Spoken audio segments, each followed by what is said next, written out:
লাড়ালাড়ি। হ্যাঁ, এই যে ফুল বাবুর্চি আইছে, এতক্ষণ তার অপেক্ষায় ছিলাম, সে আসছিল বাসায়। এখন ফুল বাবুর্চি আইছে, এখন স্বাদ হইব আলাদা। দেখেন তার চেহারার লগে তার রান্নার খুব একটা কাছাকাছি মিল আছে। বাবুর্চি ভাই আজকে পাঞ্জাবিটা লাগাইছে সেরকম। না না, এটা আমাদের প্রিয় বড় ভাই এবং ওয়ারি থানা যুব দলের আহ্বায়ক, সাবেক সাংগঠনিক সম্পাদক ওয়ারি থানা যুব দল। ওনাকে আর পেস্টিজ পাম্পার করতে চাই না, এই কারণে পরিচয়টা দিলাম।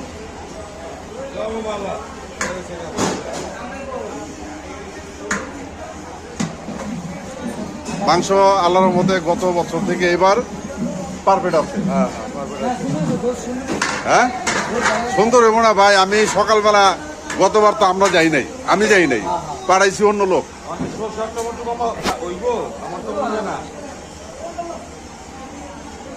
টমেটো মনে লাগবে আরো। না না টমেটো লাগবে, টমেটো আনছি।